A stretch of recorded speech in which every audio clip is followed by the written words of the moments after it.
I'm Taylor Emery from the Department of Languages and Literature here at Austin Peay, and again, I would like to welcome you to the 8th Annual Writers Conference. This part of the conference is probably the most bittersweet part of the conference. We were scheduled to have William Gay come back and be with us again this year, and I know many of you who attended last year were able to hear him or were absolutely thrilled listening to him read and discuss his work. We were so looking forward to having William back again this year, and unfortunately, William died in February. To that end, we were trying to figure out, who was going to take his place, and of course, no one can replace William. But today, we have two people who are going to honor William in a tribute. First, we have Sue Culver House. Many of you have seen Sue around because she's been with us for several years. She writes for ClarksvilleOnline.com. She also writes for the Robertson County Times and did an absolutely beautiful tribute to William in the Williamson County Times that was then picked up by the Nashville Tennessean. She's been a freelance writer for 36 years. She teaches music at an elementary school, if you can believe that, in Tennessee Ridge, and she has written a self-help book, The 7 Keys to a Successful Life, which she wanted me to remind you is available for sale, as I have done with everybody else's.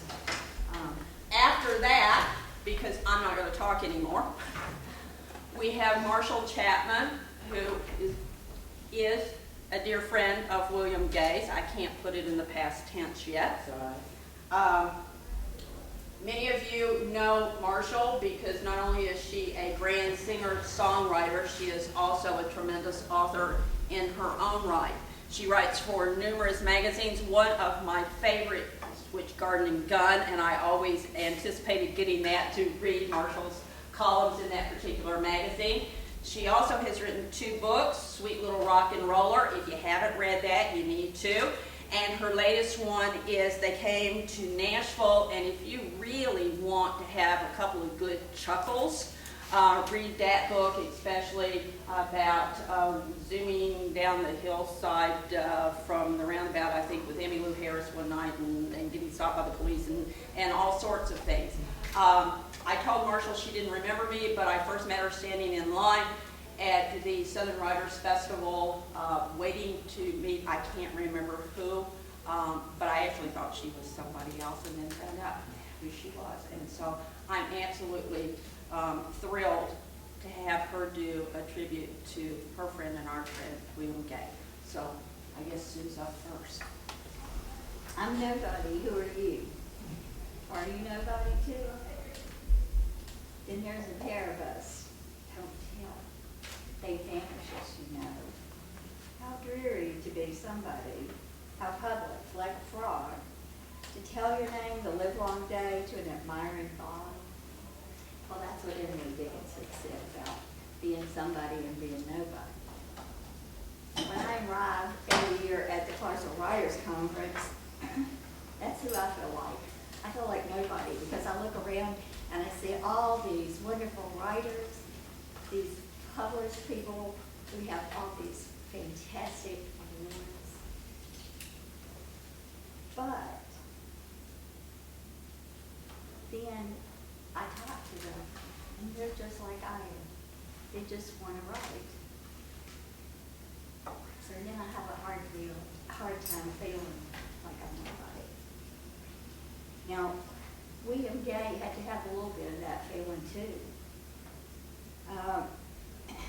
When he had to arrive to give a reading to the admiring mobs after 40-odd years of not being published, he wasn't really happy about it. He didn't go to college, but he was probably more highly educated than many people with a PhD. He paid his dues in society with hard work, some of it physical, some of it mental. He read, he absorbed, he learned. He translated what he saw in life onto the written page. I can't tell you everything about William's life in a few minutes, but I can give you a few glimpses. Actually, some of the ones I cherish.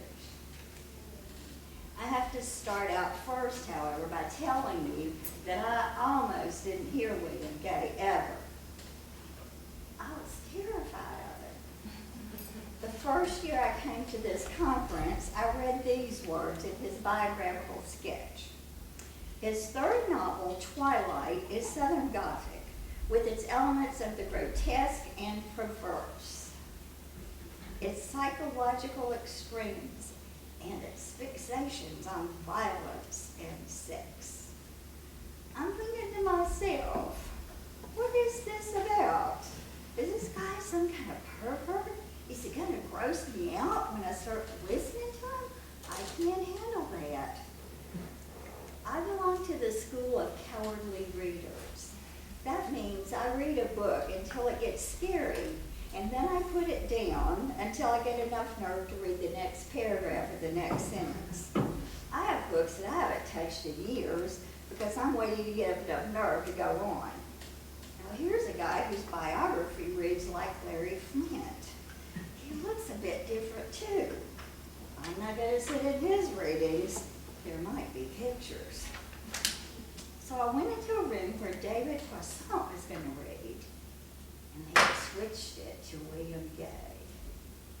I was sitting up front too, so I didn't want to draw attention to myself by running out of the room, and I stayed, and I never looked back. William, after that day, was the first person I looked for every single year that I came to Clarksville. I couldn't get enough of that dry humor and soft voice and marvelous writing. The first year I heard him read, he told about being asked to write about his worst job. He said, I had some pretty stiff competition for the sorriest job. And then he began telling about the toadies lording over people like me trying to pay the grocery bill. Those toadies ate into the heart of a sensitive person like William. He never liked to run in a crowd as far as I know. That first year I was delighted to learn that he was going to sit at the same table where I was at the banquet. He was there for a little while, but when it came time for his name to be announced, we looked over and William had left the building. That prime rib could just lie there congealing forever as far as he was concerned. It's my secret belief that he and Sheila Kennedy had left to go to the hotel. It was time to get something to drink and get out of that mob. Sheila was a real friend of William. He didn't drive, so every year she drove down to Hohenwald to pick him up and make sure he got to all his appointments at the conference. If you read about William online, you'll learn that many of the greatest memories people have of him during the times that they knew him were the times that they rode with him, actually drove him from one place to another. William Gay was born in Hohenwald, Lewis County, Tennessee on October 27, 1941. Here's another one of the things I like about William. Somehow that date got translated into a couple of years later. So when I wrote his obituary for ClarksvilleOnline.com, I said he was 68 rather than 70. Personally, I think if you can chip a couple of years off your age, it's not a bad thing. Now here's another one of my favorite stories about him in his own words. This is taken from a glimpse of William Gay that I wrote about last year's conference. I always wanted to be a writer, he said unequivocally. He tells of a 7th grade teacher who noticed that he liked to read, but was only involved with saying Gray and other books in that vein. His teacher gave him a copy of Thomas Wolfe's Look Homeward Angel and told William that he'd give it to him to read if he'd read the whole thing. It would be his own book.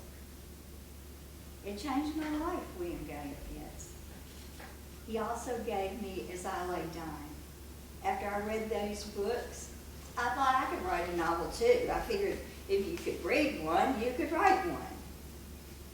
And that same day, he shared this with Patricia Wynn, who's the founder of our wonderful Clarksville Writers Conference, and the person who introduced William. She said, "William, several women at the conference are interested in you. Do they have a dog?" That was his reply. From what I've read about William, he liked women, dogs, Bob Dylan, Cormac McCarthy, and drinking various things like beer, bourbon, and coffee pretty much. I wrote this about him too. William Gay was a man who looks like he's been rode hard and put up wet, as the old saying goes. You could tell he had worked some very difficult jobs and had seen a great deal of life. Good, bad, the ugly. Instinctively, you know, that's why he was able to bleed people onto the paper.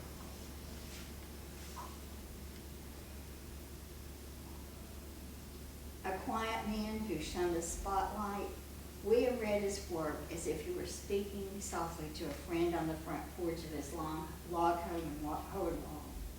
His books didn't quiet the soul, however.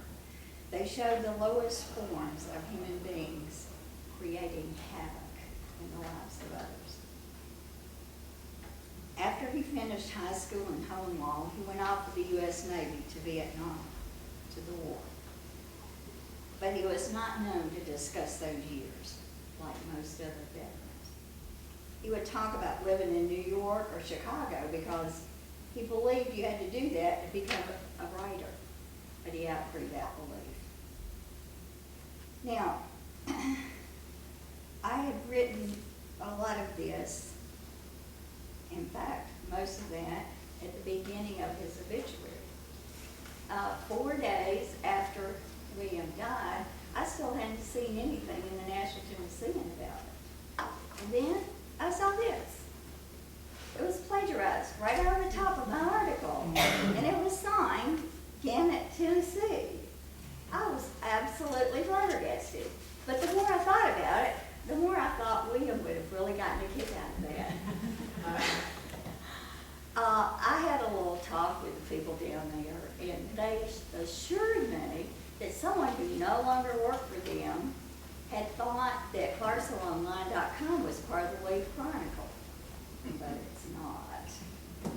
So anyway, that ends the part of the Tennessean story, and we're going to go on with William's life. He loved books from the time he was a child, and he firmly held the idea that unless someone paid you for your work, you had not yet become a real writer. I wrote a lot when I was in the Navy, he said. I've never been to college. I wanted to be a poet when I was a kid, but then I found out you'd have to be able to write poems. He said he thought it was going to be too hard to do that. At first, I would send a story to the New Yorker, and when it came back, I'd send it to the Atlantic or Harper's or Esquire. I didn't know about the college literary magazines, but when I found out about them, I started getting published. After I finally got published in the Georgia Review, I got a call from the editor at the Atlantic. He asked why I wasn't sending them something because they'd like to publish my work. I told him I'd been sending them something for years. He said they never got to his desk. I had to wonder what kind of operation they were running. I was about 55 when I got published. Before that happened, one editor didn't buy my story, but he wrote me a letter and said he'd like to see some more of my work. I sent him 5, and he wrote a critique for each one of them. I learned a lot about self-editing from him, William once told me. William Gay's novels are The Long Home in 2000, Provinces of Night 2002, and Twilight in 2006.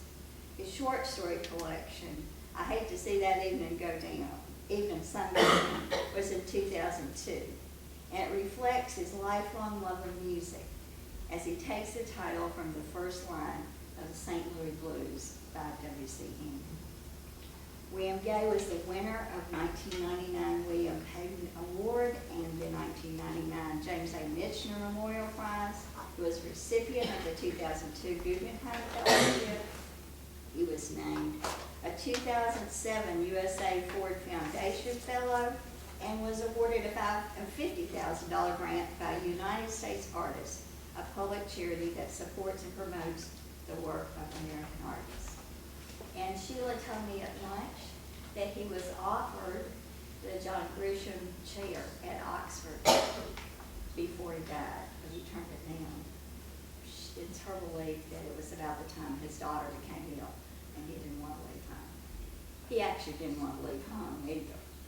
He had moved around. He lived in Oxford at one time, and he lived in New York and Chicago, but there was something about home. That was home, and that's where he liked to write, and that's where he felt comfortable.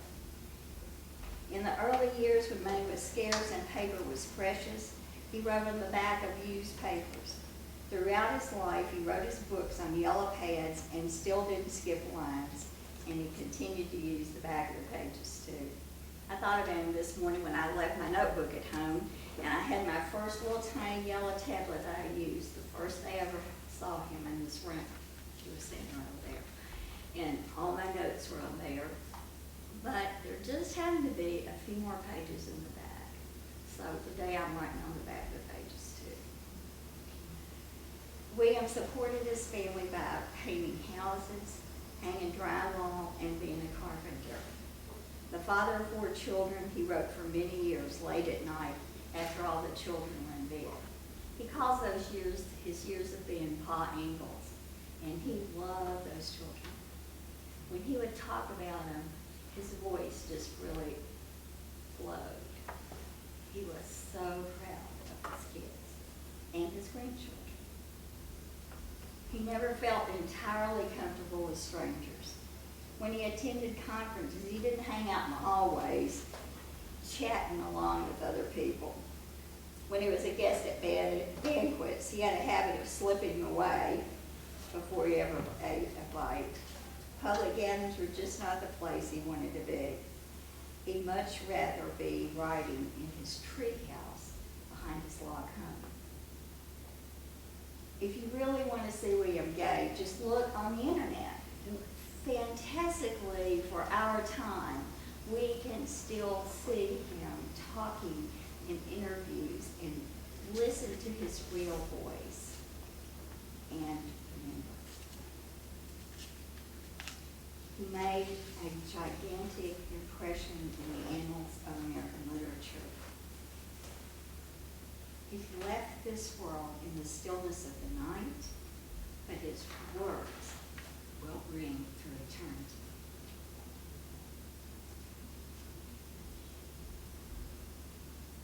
He was asked once what it was like to be a famous writer in a small town.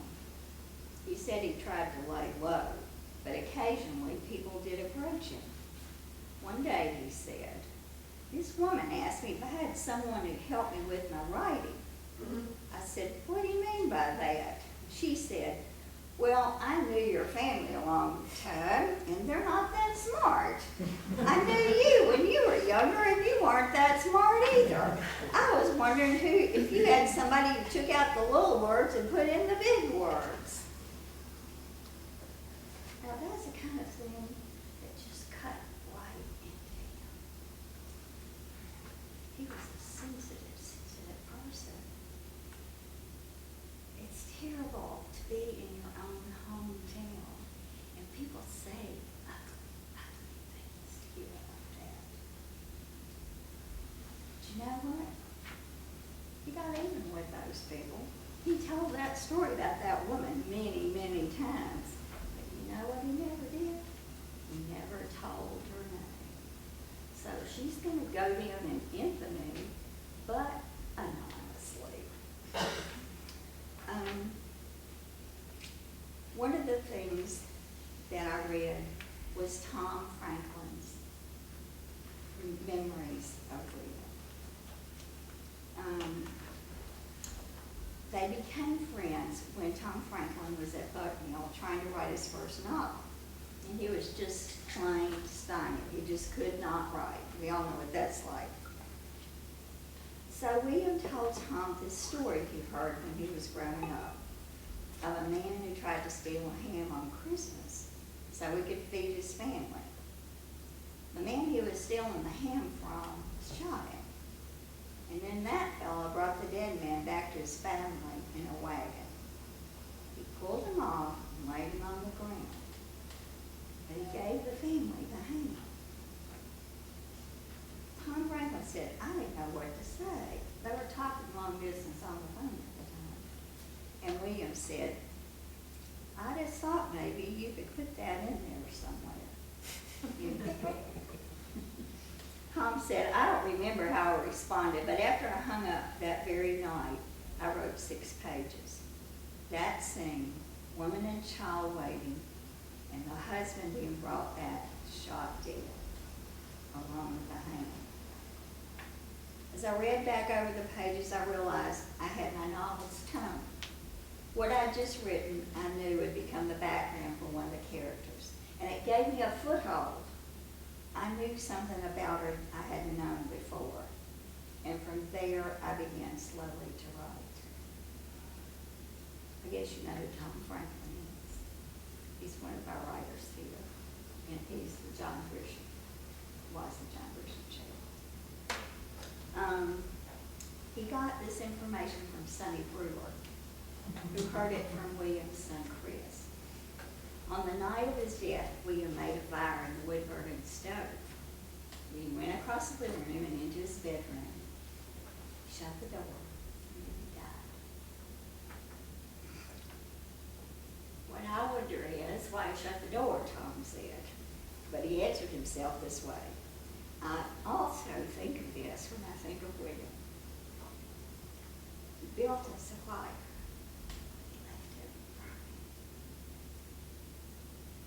For me, having begun my glimpse of William Gay in a Gothic fog of misleading terror, I think it's a pleasure just hearing his voice, and I rejoice in the fact I can still hear it for as long as my computer all's out. The hole in this conference left by William can never be filled by anyone else, but oh, the wealth of the essence of William that it radiated when he was here. William said in an interview once, I believe that there's such a thing as evil, and I believe that your DNA or how you are, you're sort of programmed that way. But you could be deterred from it if you were treated differently as a kid. I think they were already sort of leaning that way and then had terrible childhoods. Or maybe it was just a series of bad decisions. There was this guy I knew growing up. He started out stealing 45 RPM records in a record store, you know, and then he just worked his way up. They sent him to reform school. By then, he graduated to robbing people and that kind of stuff. But he never seemed to learn anything, you know? That he just kept on doing that kind of stuff. And he wound up eventually killing someone and being in jail for life. But he started that way when he was a kid. He came out of a decent family. He just didn't have any scruples. He would do whatever he wanted to do. When William talked about what it was like to work with other carpenters or construction people, he said, I just remember I felt like an undercover man or something when I was working with construction crews. I mean, I could do the work and I could do the saw, and I did it for years, but it's because I compartmentalized things. I never mentioned trying to write, because you don't go out on Monday morning with these guys talking about deer hunting and tell them about the sonnet you wrote over the weekend. You keep your mouth shut about things like that. It don't take you long to learn that.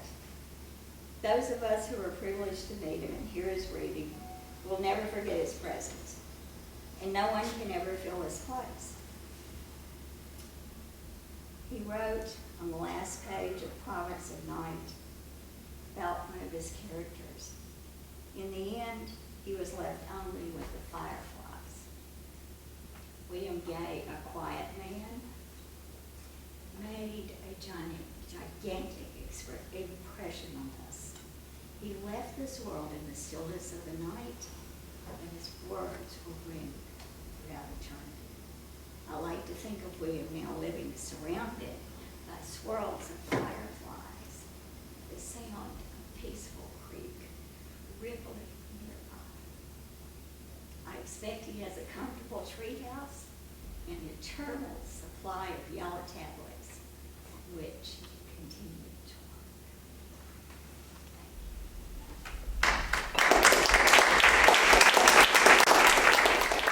Thanks for sharing. I'm here to pay tribute to William too, and I didn't know it was going to be in this room and everything. So can y'all hear me? What I wrote. But I want to ask a question first. There are 2 X-rated words in this essay, and I can clean them up because I know I'm in Clarksville.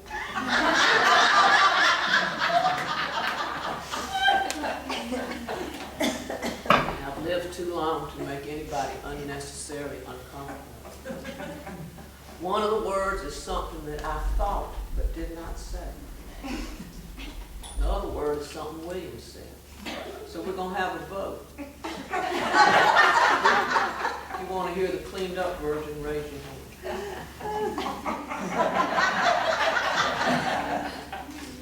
I shall proceed.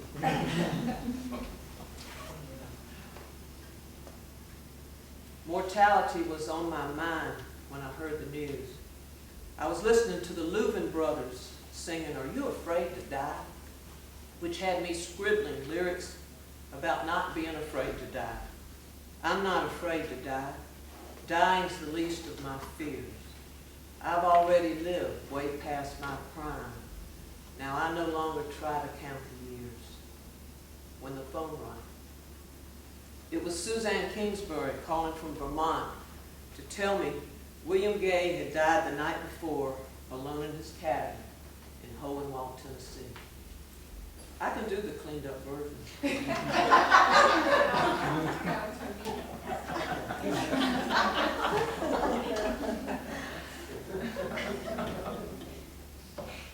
I first met William Gay in September 2003 on Jekyll Island off the Georgia mainland. The Southern Independent Booksellers Alliance was holding its annual convention. My first book had just been published, and I'd been flown in to perform that evening for something called the Free Press Pool Party. I admit I was somewhat miffed I hadn't been asked to read in a quiet room like all the other authors. Instead, they had me singing outside at some damn pool party. Granted, the party was being sponsored by the Free Press, an imprint of Simon & Schuster, to celebrate new releases by 2 of my favorite writers, Larry Brown and William Gay. But that seemed to only compound my anxiety. Better to make a fool of yourself in front of a room full of strangers than in front of 2 authors you greatly admire, one of whom, Larry Brown, happened to be a good friend. The fact that Brown was going to introduce me did little to allay my fears about this event. So after checking into my room at the Clarion Resort Buccaneer Hotel, they made me take that out for the Oxford American. They said nobody cares.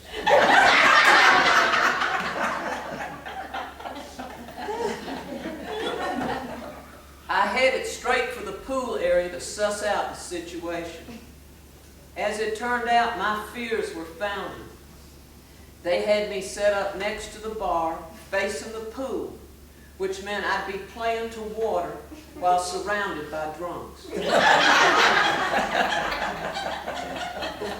This was not good. So off I went in search of the sound tech, or whoever was in charge. My first stop was the hotel lounge, which was empty except for 2 men sitting quietly at the bar. One was slightly bald, and the other scruffy looking. They were having a couple of drinks and seemed very much at home. "Do y'all know who's in charge?" I asked. They both turned and stared. Finally, the scruffy looking one said, "Are you Marshall Chapman?" "I hope so," I said. "I've got her clothes on." The man's expression did not change. something flashed in my mind. I'd recently read I Hate to See That Evening Sun Go Down, which had me screaming out from under the covers, flashlight in hand, while my husband tried to sleep. And now the offer photo was coming into focus. Are you William Gay? I asked.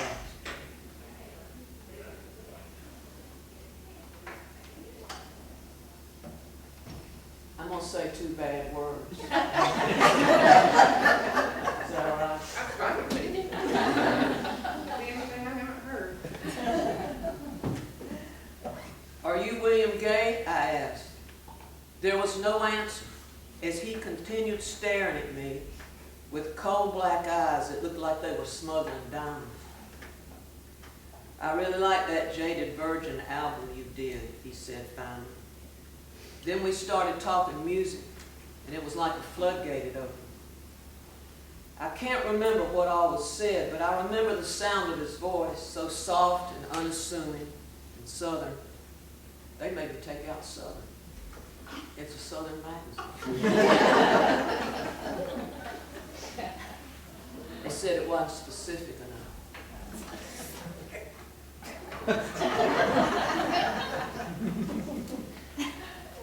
Southern, like he had all the time in the world. I was enthralled. But then the slightly bald-headed man kept interrupting us. It was all good-natured, but after about the 3rd interruption, I did one of those impulsive things I do when I don't know what else to do.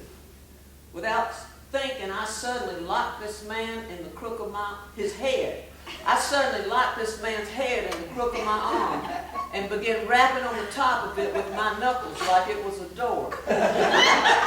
All the while chanting, "Nookie, nookie, nookie." Yeah, I know it's noogie, but when excited, I'm prone to malapropisms. And that's how I met Sonny Brewer and William Gay, both of whom became great friends. Sonny would later publish one of my first short stories in his Stories from the Blue Moon Cafe 4. And later still, on a glorious afternoon in April, ride me around his little boat on the Fish River outside Fairhope. They made me add Alabama after Fairhope because they thought their readers wouldn't know where that was. As for William, well, we kept in touch, which is no small feat, considering William never had a cell phone, voicemail, driver's license, computer, caller ID, car, none of that stuff. At least not in the 9 years I knew him. But he did have a phone, though it got disconnected from time to time. Every 3 weeks or so, I'd call him or he'd call me. Usually it was me calling him. But if more than a month or 2 went by, he'd call me. Some of our conversations would last, actually most of our conversations would last more than an hour, which amuses me when I think how distant and intimidating his voice sounded whenever he answered the phone. His hellos sounded suspicious, like, what the fuck do you want? But as soon as he realized who it was, his voice would brighten. Oh, hey, Marshall, how's it going? I dare say he sometimes even sounded cheerful. Most of our conversations revolved around music and the people who created it. Bob Dylan was his absolute favorite. William lived and breathed music like it was air. I have a lot of William's stories, like the time Minton Sparks, David Alney, Mary Gaucher, and I drove down the Natchez Trace to visit William in his cabin outside Hohenwald after a seizure had prevented him from joining Dave, Mary, and me for an in the round at the Bluebird Cafe a few nights before. Granted, we were up for a road trip, but we also wanted to make sure he was okay and to pay him a cut from that evening's performance, which came to about $350 cash. After I discreetly handed him the money, William sat there smoking. I could tell he was turning things over in his mind. Finally, he said, "I don't feel right taking this." His response didn't surprise me. In fact, prepared myself for this reaction. Look at it this way, William, I said. A lot of people were there because of you. Besides, this money's got to be somewhere, so it might as well be with you. I think William sensed my mind was made up because nothing further was said about it. One time I kidnapped William from the Clarksville Writers' Conference. I'd driven over on a Saturday, the last day of the conference, supposedly to hear him read. I say supposedly because my reasons for going to Clarksville weren't entirely literary. A few weeks earlier, William had agreed to write the press bio for my new album. A press release was scheduled for that Monday, and I was starting to feel some pressure. My publicist had initially wanted to hire another writer, one he was used to working with, but I had insisted on William. Plus, William had agreed to do it, but where was he? Where was the bio? Things had gotten strangely silent, so when I couldn't reach him, I decided to take things into my own hands. I decided I was going to drive to Hohenwald. But just as I was about to leave, I received a call from William's son telling me his father was in Clarksville at a writers' conference. Oh, great, I thought. That's just up the road. Then a plan started materializing in my mind. First order of business, though, was to ask my husband if I could borrow his car. Chris, I asked, can I borrow your car?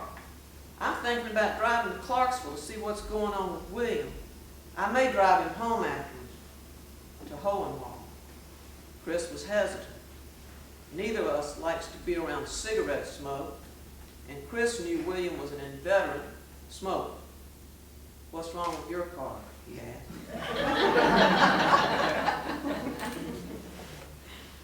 Nothing, I said, but yours is more comfortable. Plus, it's quiet, and we might want to listen to music. At this point, Chris could only shake his head and laugh. It was our wedding anniversary. And now his wife is asking if she can borrow his car to drive 50 miles to Clarksville with the intention of kidnapping the Keith Richards of Southern Lit. And if all goes well, drive another 85 miles with this chain-smoking icon of American letters riding shotgun across Tennessee back roads to some hole-in-the-wall town in the middle of nothing. And then what?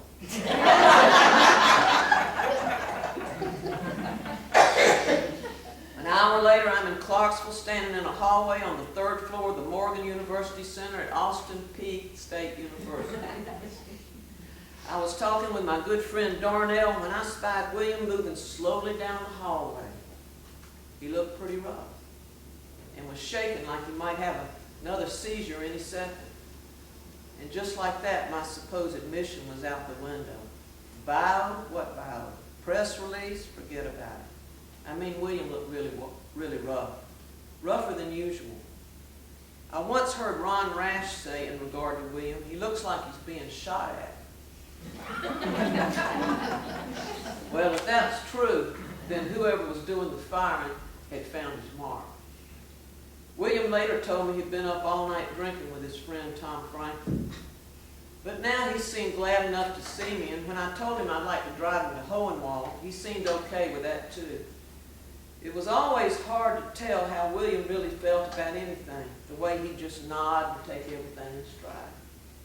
Then I met Sheila Kennedy, the woman who'd driven William up from Hohenwald and been his author escort for the festival. When I shared with Sheila my plans for driving William back to Hohenwald, she seemed both reluctant and relieved. He hasn't eaten anything, she said. Please stop and get him to eat something, okay? I assured her I would. William's reading from The Lost Country, his yet-to-be-published novel, was brilliant. The room was packed with local book lovers, festival organizers, and other writers. During the Q&A that followed, a woman near the front asked William how it felt being called the Faulkner of Tennessee. I actually didn't know I was called that, he replied. I really don't. It don't really matter to me. Well, it matters to me, the woman said. After the session, I could tell William wanted to get out of there. Though he was quiet and unassuming as always, everything about him screamed, "Take me home." So I whisked him out to the parking lot as quickly as I could. "This is Chris's car," I explained when we got to my husband's Lexus. "It's a lot more comfortable than mine, plus it has great sound." William didn't say anything. He just nodded. Tom Franklin and Sheila Kennedy were there, and when they hugged William goodbye, the love and affection was palpable. After we settled into the car, I again assured Sheila I would stop and make sure William ate something. Then the doors were closed, and I cranked the engine. I looked over at William. He was wearing shades, along with his usual reading attire, namely white shirt, navy blazer, and jeans. He hadn't said a word since the reading. But as soon as I shifted the Lexus into drive, he spoke at last. "Magnetize this motherfucker."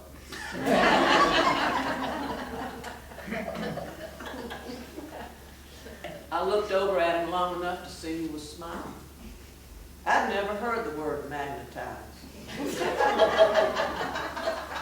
But I knew instinctively to press down on the accelerator hard enough for the back wheels to spew gravel as we exited the park. We drove along in silence for a while. Finally I asked, "You care to listen to some music?" He nodded yes. So I popped in a compact disc of some songs I put together for the drive.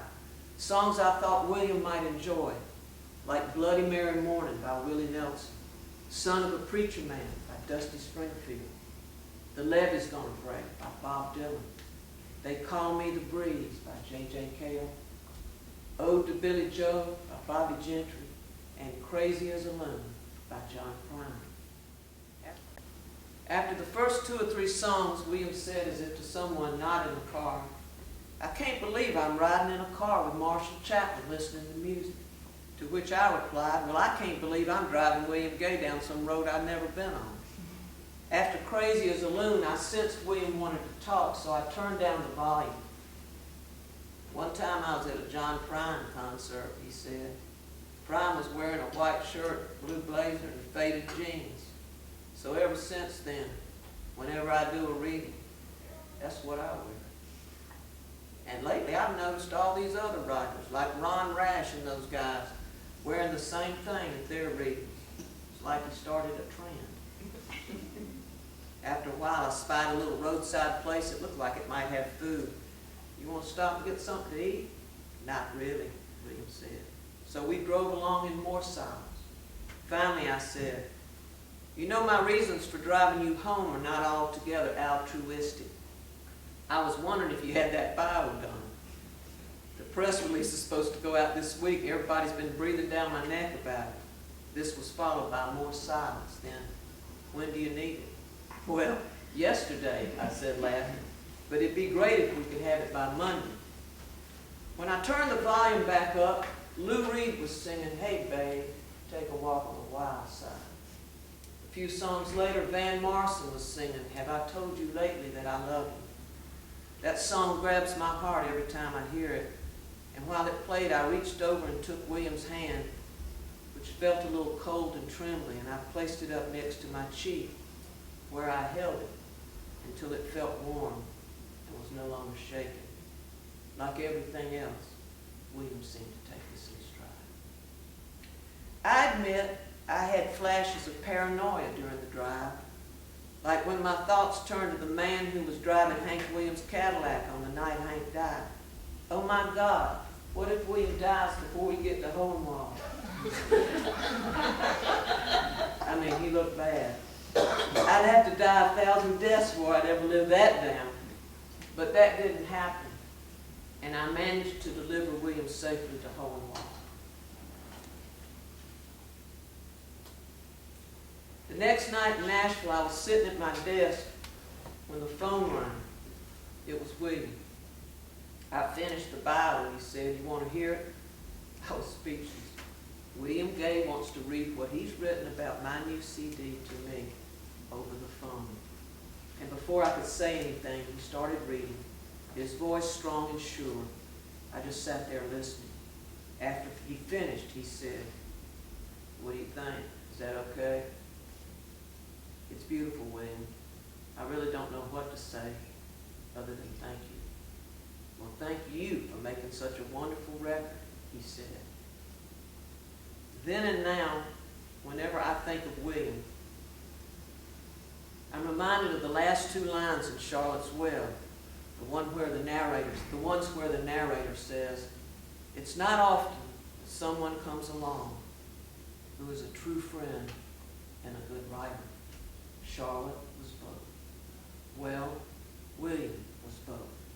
Only he was a great writer. A good writer comes along every day. A great writer every generation. Thank you.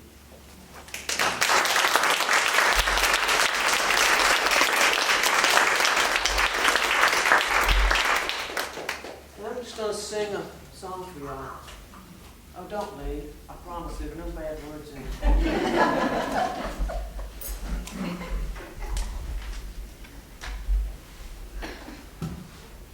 This is for William. And if nobody opened that door, that'd just be great. You got it. I heard Dion DiMucci say one time in a hotel lounge in Atlanta, he said, "Mosh, every show I ever did, every show I ever played, I played for free. It's all this other horse shit they got to pay me for." I just thought I'd share that with y'all. Like when I paused when those doors were open, that's what they're paying me for. This is free.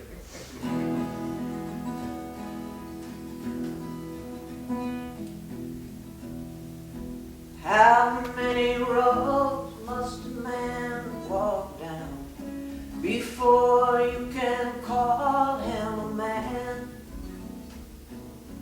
Shit, I got this far.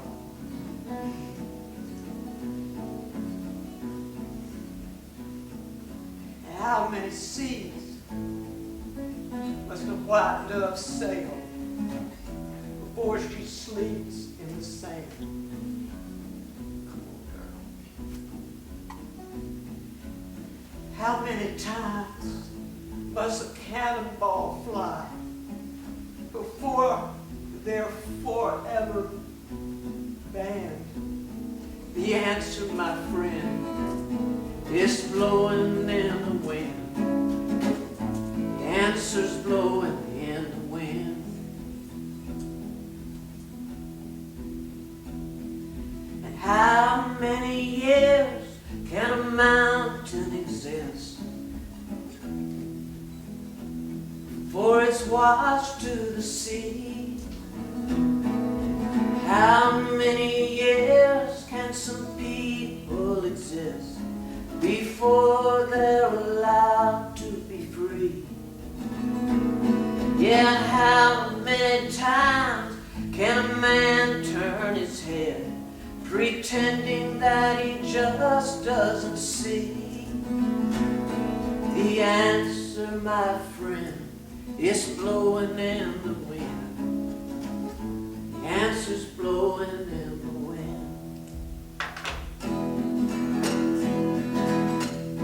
And how many times can a man look up before he can see the sky?